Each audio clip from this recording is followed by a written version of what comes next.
Avis vascular centre మన దేశంలోనే the best varicose vein hospital.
నిన్నే కదా కొట్టి పడేసా, మళ్ళీ రోడ్డు మీదకి ఎందుకు వచ్చావు? నిన్ను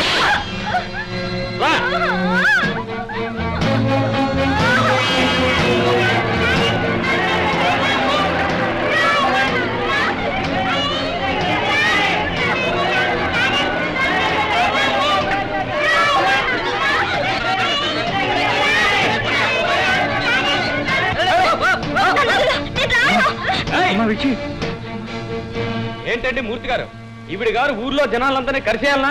ఎంత చెప్పినా రోజు ఊరి మీద కొగ్గేస్తున్నారు. పొరపాటు జరిగిపోయింది భీమరాజు. ఏం పొరపాటు అంటే ఊర్లో జనమంతా ఈవిడ పోలీసులకు అప్పచెప్పేస్తామంటుంటే నేను విడిపించి తీసుకొచ్చాక తల ప్రాణం తాక్కొస్తుంది. సర్లే నువ్వు వెళ్ళు, నువ్వు రాతల్లి. అమ్మా ఎందుకమ్మా నలుగురు నోళ్ళలో పడి అల్లరిపాలైపోతావు? పదమ్మా లోపలికి పోదాం పద. అమ్మగారు నా మామూలు నెలాఖరికి ఇస్తారు గాని మధ్యలో ఎవరయ్యా? అలాగే అమ్మగారు, నెలాఖరికి వస్తా. రా, నా ప్రాణానికి పాటించావు కదే శనిముండని. ఏమే నువ్వు మనిషివా రాక్షసివా? అభం శుభం తెలియని ఆడపిల్ల మతిలాగా తిరుగుతూ ఉంటే ఓ బజార్ మనిషి కొట్టిస్తావా? నువ్వు ఆడదానివేనా? ఆడదాన్ని గనకనే నోరెత్తలేక మీ చెల్లెలి పిచ్చిని, మీ అర్థం లేని పనులని భరిస్తున్నానండి. ఈ పిచ్చిదాన్ని లొంగదీయడానికి బజార్ మనుషులు కాక బంగాళా మనుషులు వస్తారా? సార్ సార్ నమస్కారం సార్. ఎవరు బాబు? నేను డాక్టర్ ఆనంద్. ఈ పక్కనే మా ఎస్టేట్లో ఉంటున్నాను. నేను ఒక మనస్తత్వ శాస్త్రజ్ఞుడిని. ఇలాంటి మెంటల్ పేషెంట్స్ విషయంలో రీసెర్చ్ చేస్తున్నాను. ఇప్పటికే చాలా మంది డాక్టర్లు ప్రయత్నించారు, పెదవి విరిచారు, వేలకు వేలు ఖర్చయింది. మమ్మల్ని ఇలా ఉండనివ్వండి బాబు. మీరు నిరాశకు అలవాటైపోయి మీ చెల్లాయిని బాగు చేయించాలనే బాధ్యత కూడా మర్చిపోతున్నారు. నన్ను ఒకసారి ప్రయత్నించనివ్వండి. రేపు మీ చెల్లాయి బాగుపడితే మీరే కదా సంతోషించేది. అంతగా అడుగుతుంటే మంకు పట్టు పడతారే, పైగా డబ్బు కూడా వద్దంటున్నారుగా. పదండి అలా కూర్చొని మాట్లాడుకుందాం. నువ్వు మా అక్కని చంపావు కదరా? అది నా తోడబుట్టిన చెల్లెలైనా తోడు నీడ తల్లి తండ్రి అన్నీ నేనే పెంచాను. దానికి ఒక అక్కయ్య ఉండేది. అక్కయ్య? అవును బాబు. మా విజయ్ కంటే పెద్దది వీణ. ఓ టూరిస్ట్ కంపెనీలో టైపిస్ట్గా చేరింది. వీధిలోకి వచ్చిన ఆడపిల్లకి ఆకాశం అందంగా కనిపిస్తుంది, ఆనందం కొంగు బంగారం అనిపిస్తుంది. ఆ మేనేజర్ కొడుకు శేఖర్తో దానికి పరిచయం అయింది.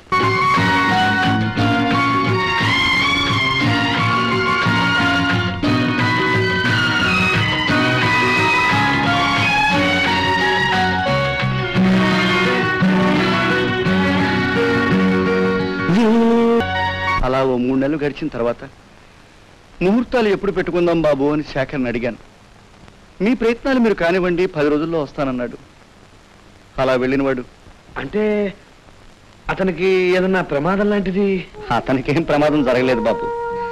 జరిగిన ప్రమాదం వల్ల మా వీణకు జరిగింది. తల్లి తండ్రి లేని బిడ్డ తండ్రి లేని బిడ్డకు తల్లి కాబోతోందని తెలుసుకొని కుమిలిపోయింది. ఒక పక్క ఊళ్ళో వాళ్ళ ఎత్తి పొడుపులు, మరో పక్క నా భార్య సాధింపులు. ఏ ఆడ తట్టుకోగలదు బాబు. అక్క, ఇక్కడికి తీసుకొచ్చావు? శేఖర్ని కలుసుకోవడానికి. ఇంకా శేఖర్ మర్చిపోలేదా? అయింది చాలదా? నువ్వు వెళ్ళి వాచ్మెన్ ఎక్కడున్నాడో చూసిరా. ఎందుకు వెళ్ళమంటుంటే?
వచ్చినప్పటి నుంచి ఆ వయస్సు కుర్రాళ్ళు ఎవరు కనిపించినా మా అక్కయ్యను చంపింది మీరే అంటూ వాళ్ళ మీద కలియబడుతుంది, రాళ్ళు విసురుతుంది.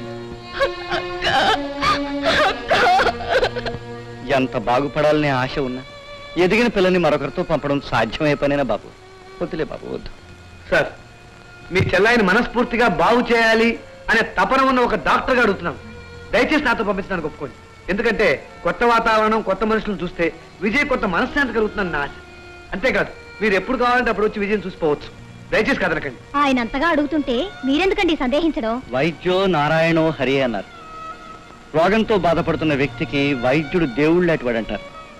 ఆ విశ్వాసంతోనే నా చెల్లెల్ని మీ చేతుల్లో పెడుతున్నాను డాక్టర్ గారు. చాలా థ్యాంక్స్ మూర్తి గారు. మీ చెల్లాయిని ఇవాళ తీసుకెళ్తాను. అలాగే. ఇవాళ కాదు, రేపు వచ్చి తీసుకెళ్తాను. అలాగే ఓకే? తీసుకెళ్ళండి. థ్యాంక్స్. రేపు ఉదయానికల్లా ఈ గదంతా శుభ్రం చేసేసి చాలా నీట్ గా ఉంచాలి. అర్థమైందా? కొత్త మారాణి గారు వస్తున్నారా అండి? కొత్త మారాణి గారు వస్తున్నారు. కొత్త రాణి గారు వస్తున్నారు. ఈ కొత్త కంది ఎవర్రా?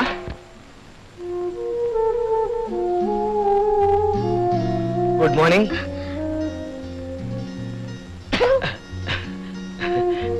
కోపం పోయిందా? ఇప్పుడే వస్తా.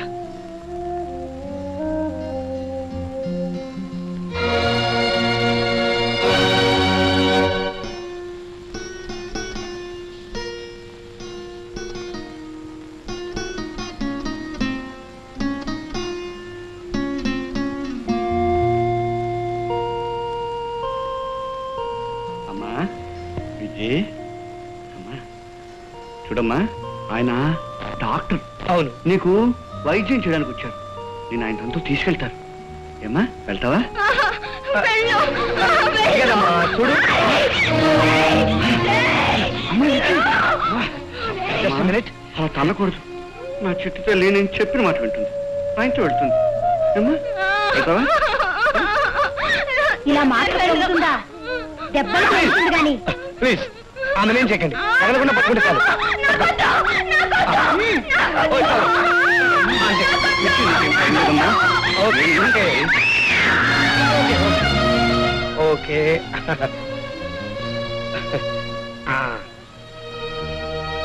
That's all. ఆమె బట్టలు అవి ఏమన్నా? అన్ని సిద్ధంగానే ఉన్నాయి.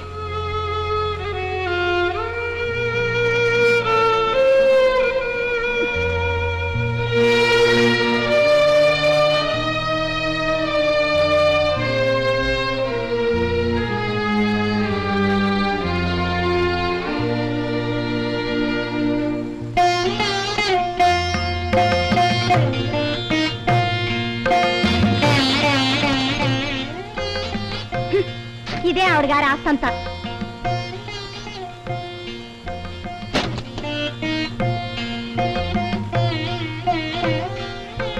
కాళ్ళు చేతులు కడిగిపోయి చేతిలో పెట్టాల్సిన నేను కాళ్ళు చేతులు కట్టేసి నీ చేతుల్లో పెడుతున్నాను బాబు. మీరేం భయపడకండి సార్, అన్ని చక్కబడతాయి. మీ చెల్లెల్ని మీ కంటికి దీపం చేసి అప్పగించే బాధ్యత నాది. వస్తాను సార్.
విజయ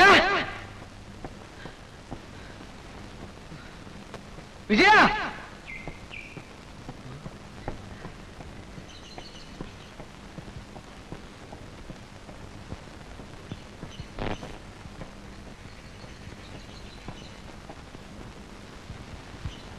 విజయ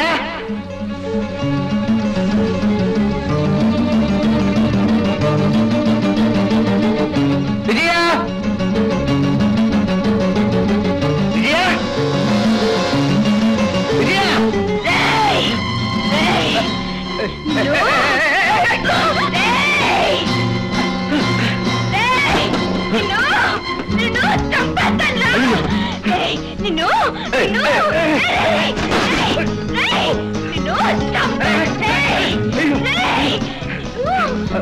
తప్పమ్మా అలా రాళ్లతో కొట్టకూడదు రక్తం వస్తుంది అలా నవ్వకూడదమ్మా ఇదిగో ఈ పూ తీసుకో నిన్ను వదలరా నిన్ను నిన్ను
అయ్యో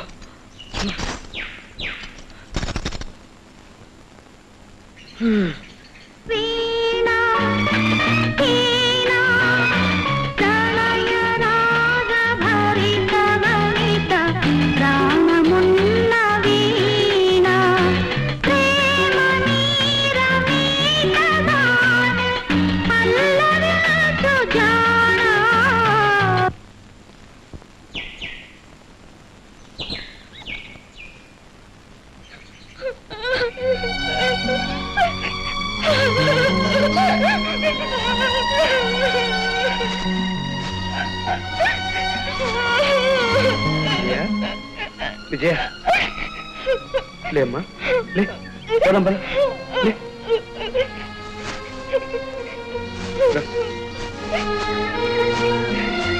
అలా ఏడవకూడదమ్మా చూడు నీ కళ్ళెలా వాచిపోయినాయో విజయ నా కార్ గ్లాస్ పగలగొట్టాన్ని నిన్ను నేను కోపడతాననుకుంటున్నావా నిన్ను నేనేమన్ను నవ్వు ఇంకా బాగా నవ్వాలి ఇగో నువ్వు అక్కడ కూర్చో ఈ లోపల నేను ఆ గాజు పెంకులన్నీ క్లీన్ చేస్తాను కూర్చో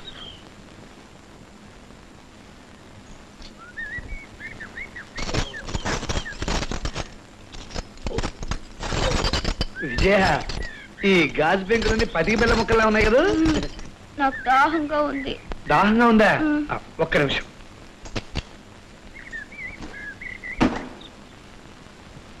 దాహంగా ఉందా నీ చేత బాగా పరిగెత్తించాను కదా అందుకే నీకంత దాహం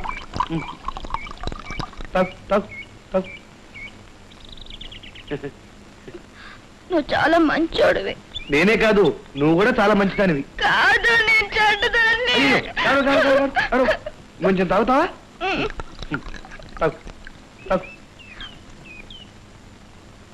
నువ్వెవరు చెప్తా చెప్తా నీ పేరు ఆనంద్ ఆనంద్ ఆనంద్ ఆనంద్ ఆనంద్ ఆనంద్ అరే బలి పగలుకుంటా ఆనంద్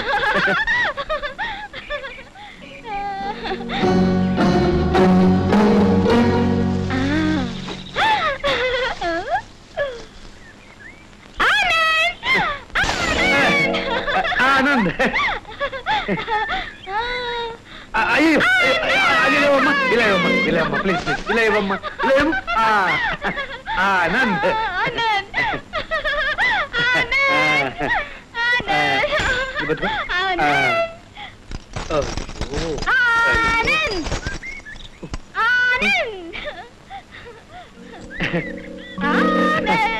ఆనంద్ పొడగినా పొడగినా అలాగే ఉంది అలాగే ఉంది అలాగే ఉంది అది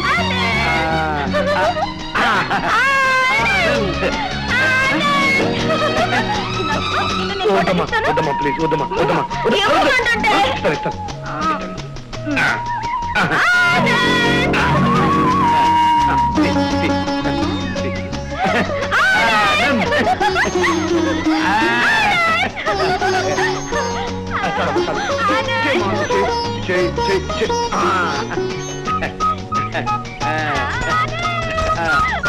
ఆనంద్ ఆనంద్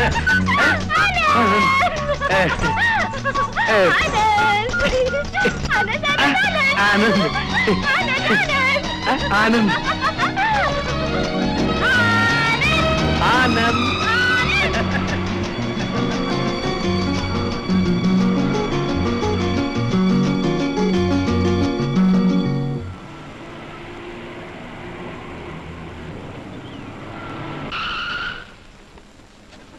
వాయించండి రా వాయించండి వాయించండి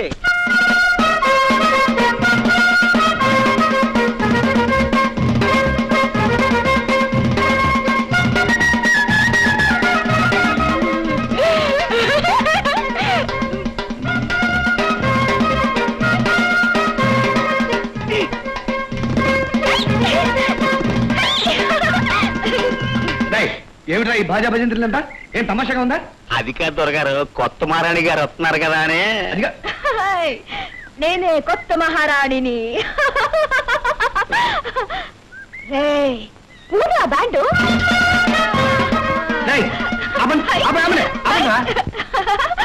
రామ్మా